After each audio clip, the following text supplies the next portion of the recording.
Coach Sully, Reps and Sweat Martial Arts and Fitness. This is Mat Chat. So today what we're going to be talking about is working around your injuries.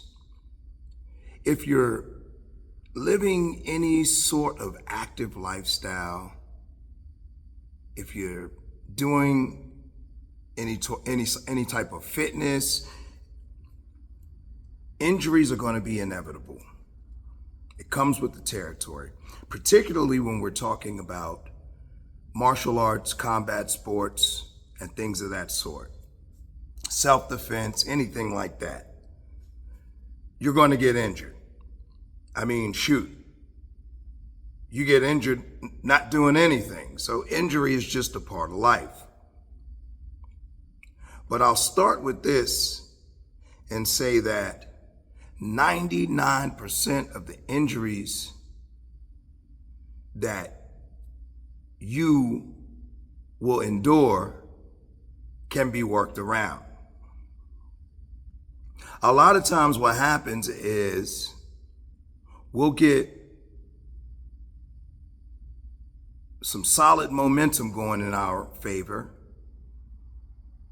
We'll be on a roll, and then something fluke happens that takes us off the mat and kind of completely disrupts whatever momentum we built up, throws a wrench in the whole thing. So we have to be careful that that doesn't happen. If we're talking about any sort of longevity with fitness, we have to learn how to work around our injuries, because all it takes is a couple of weeks of being off and that momentum is gone. And I'm sure everybody can attest that when you build up that momentum, you don't want it to run out on you. You don't want to stop, because you worked really, really hard to get that momentum going. So in most injuries,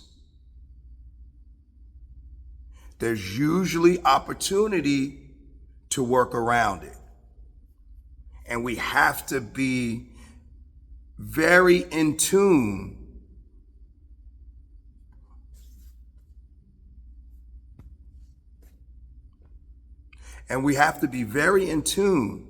with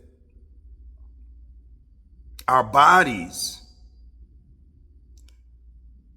so we know it, and so we know and understand what it is that we can and can't do.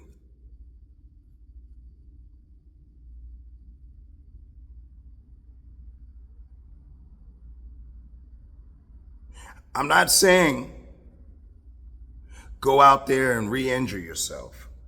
I'm not saying throw caution to the wind. I'm saying continue to be careful. Continue to listen to your doctor's orders. Take your doctor's recommendations. And let your creativity flow and come up with ways to work around that injury. Because if you step off the mat for a significant amount of time, every time you get injured, you're not going to make any progress. And also, injury can very likely become a blessing in disguise. It could be an opportunity to work on something that you don't normally work on. It could be an opportunity to slow down and really refine a technique. It can be an opportunity to visit the mental side of things and work on the non-physical side of the techniques. So there's a lot of opportunity in injury, but we have to be creative enough. We have to consult with the people who've been down the road that we're going down. But I put together a list of ways that we can work around our injuries, and hopefully it'll give you some guidance and give you some encouragement when you inevitably get injured. Because, I mean, it could be a huge bummer. You build up that momentum, you're on a roll, you're in the zone, and then all of a sudden, boom, things get disrupted. But the more creative you are in figuring out how you can work around it, the more those inevitable moments don't completely derail your progress. So here's my list. Let's go down it. First thing, train the other side. So if you have a shoulder injury on your jabbing hand, for example, now it might be time to refine that cross.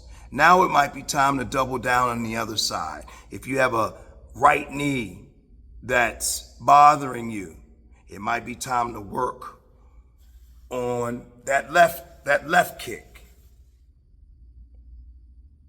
And a lot of times we can be preemptive with that sort of approach. If we feel like a particular limb or body part is giving us problems, it'd probably be a good idea to back off of it, to lay off of it for a little bit.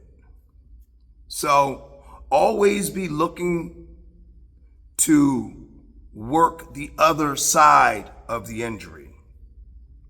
The next thing is focus on the technique. You guys have heard the saying before, slow equals smooth, smooth equals fast. Injury could be a good opportunity, a good chance to start slowing things down. I know particularly on my journey, I've always gotten high benefits from working the techniques really, really slow.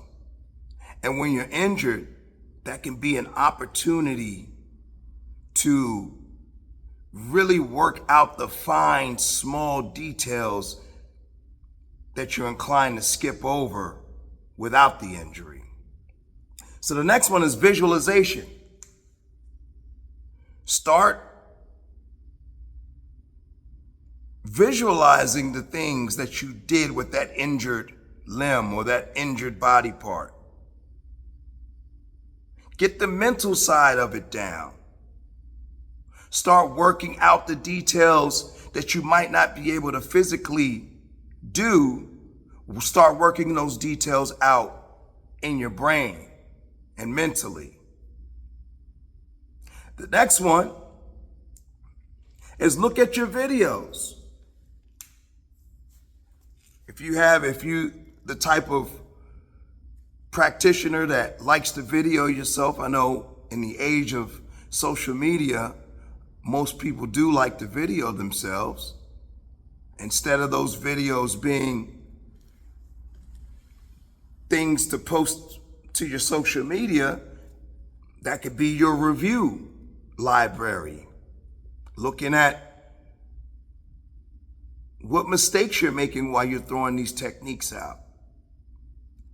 So the next one is do solo drills. So particularly in combat sports, traditionally, it's a sport that is highly dependent on partner exercises, partner drills. You have sparring, drilling. A lot of these things involve a partner, involve someone else.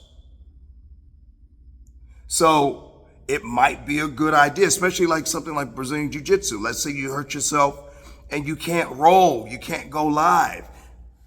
You might not be able to work with a partner on a particular technique. See how much of it you can get done solo. Work out the solo aspect of it. If we're talking about striking, up your bag work. There's a lot of times where injury might not stop you from doing bag work or mitt work or shadow boxing, but it might stop you from sparring. You might say, hey, listen, I need to take a few weeks off of sparring to let this, for example, ankle here heal. So working those techniques solo can be a way that you improve on the technique. You don't have the pressure of having to perform at your best, so you can slow it down and work it out on your own. Focus on breathing and meditating. A lot of times, we find ourselves in situations where we feel like the cardio isn't there. We can't get into a rhythm without breath. So when you're injured, that might be a good time to work on that breathing. Work on meditating. It goes back to the visualization. Work on visualizing. Work out the mental part of it. Work out the emotional part of it. Next one, be a coach. I know for me personally, just having the obligation of having to be on the mats made it so that even if I'm injured, I'm not far away. I'm demonstrating something. I'm helping someone with the technique.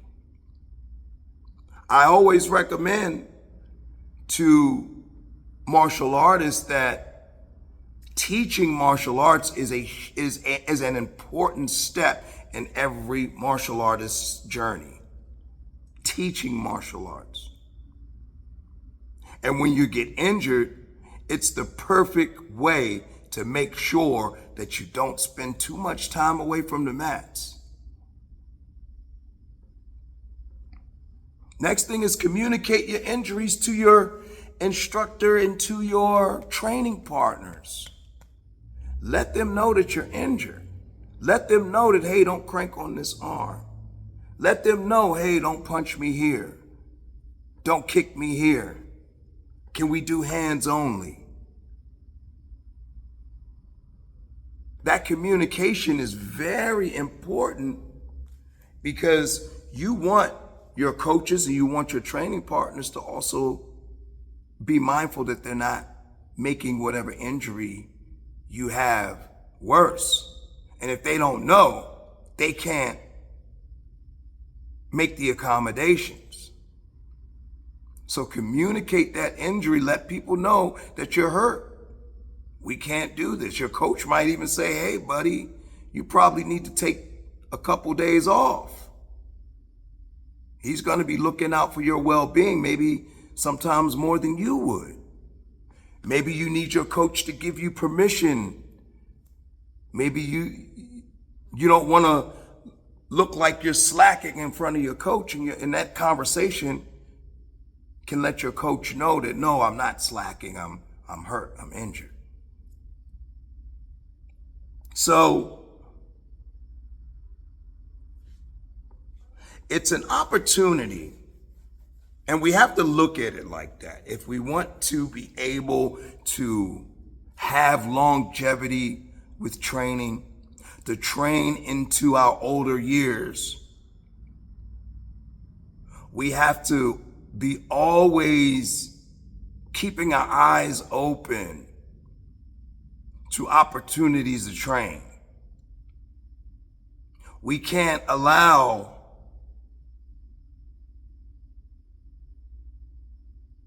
minor disappointments or even major disappointments keep us away from the mats longer than necessary.